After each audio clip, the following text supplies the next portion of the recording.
Pretty often we are our own worst critic. I can't tell you how many times a client has told me that they would never talk to somebody else the way they talk to themselves in their head. A lot of times we kind of need to just give ourselves a break, and I'll tell you a few of the ways that I found to be helpful in doing that. Some of these include not trying to be perfect, changing the way you talk to yourself in your head, not basing your self-worth on some of the sometimes stupid things that you might do, and definitely having a healthy relationship with productivity, and a few others that I'll talk about at the end. All right, the first really big one is to stop trying to be perfect. A lot of us are led by some vague idea of perfection, when in all reality, we should probably just throw this word out of our vocabulary when it applies to ourselves or to another human being. The word perfection just doesn't apply to a biological being. It doesn't apply to our behaviors, it doesn't apply to our thoughts, to our feelings. There's really no way to measure perfection and what that even means. There's no standard measurement for perfection, so a lot of times what it serves to do is to keep us looking way above reality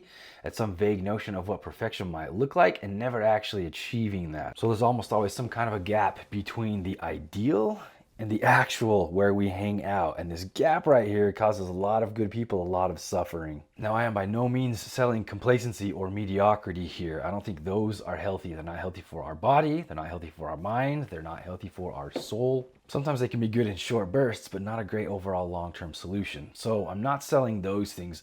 What I am saying is that we do need to be realistic when we're setting our expectations for ourselves. We can still set expectations very high and still not set them at perfection. Perfection does not exist. Do not keep trying to beat yourself up against that, trying to achieve that, continually failing and continually thinking that there is therefore something wrong with you. Maybe there's nothing wrong with you, there might be something wrong with your expectations for yourself. Another important one is to try as much as you can to separate your behaviors from your identity, from your self-worth. In other words, don't base your self-worth on your behaviors, on how well you do things, on how much you achieve, how much you can produce. You will in some ways inevitably fail on this one. This is called performance-based worth. What you might shoot for instead is more inherent worth.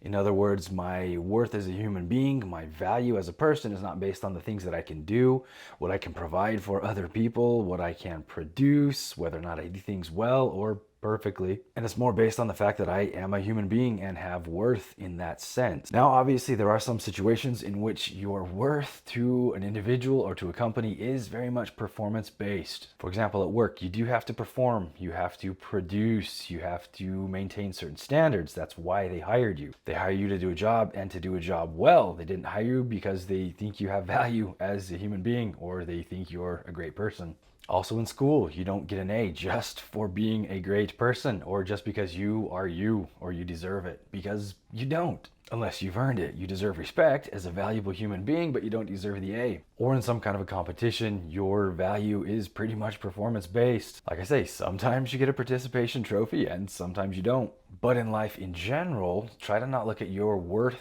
as a human being as based on your performance and look at it more like it is inherent. You have value because you are a human being. So give yourself a break and recognize you have value as a human being regardless of how well you do certain things. Another really big one along those same lines is to create a healthy relationship with productivity. It is really good for the body, really good for the mind to be productive. You also have to foster a certain relationship with your productivity because it can become really unhealthy really quickly. As a general rule, it's a good idea to look at it like, is my to-do list working for me or am I working for my to-do list? If you're working for your to-do list, you're probably never going to satisfy that. You're never going to have everything checked off your to-do list. It's just not going to happen. And if it does happen, it's probably not going to stay that way for very long. A lot of what I work with at times is people really letting their to-do list control their day, letting it control their mood, letting it control how much they actually enjoy life. So in order to give you a break around your productivity, be able to check into productive mode and check back out of productive mode as you choose. All right, here's another really big one. Be very aware of your self-talk, of the talk that you engage with, of how you talk to yourself in your head. How you talk to yourself inside can make or break yourself. And I'm definitely not one to say paint flowers and rainbows over a bad situation because I think that brings its own problems. So you don't want to try to lie to yourself because some part of your subconscious mind is going to reject some of that.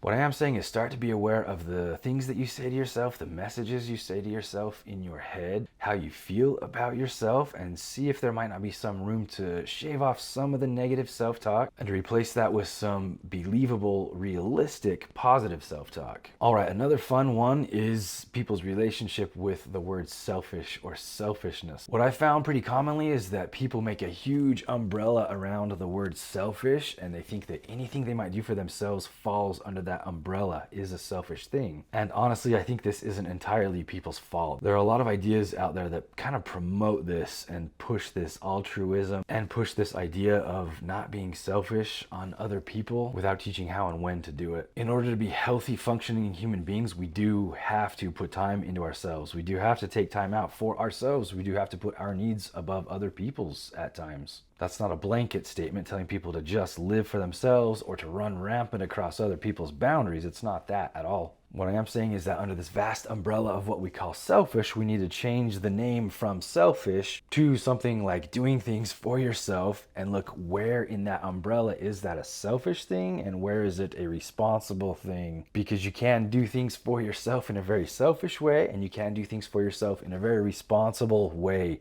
Ways in which you should absolutely do things for yourself. Doing things for yourself is not automatically selfish or not automatically a bad thing. Finally, one of my favorites is try to reduce your overall anxiety. Being anxious for very long is very hard on our system. The more you can reduce your anxiety overall, the better your body is going to feel and the better your brain is going to work how you need it to work. Along those same lines, when our brain is in an anxious state, it's a lot easier to engage in negative self-talk. It's a lot easier to see ourselves negatively, to see other people in our lives negatively, to over-exaggerate our perceived failures, over-exaggerate our weaknesses, and to ignore the things that we do well or ignore our own self-worth at times. The brain is naturally biased in the negative, so it's naturally looking out for bad things.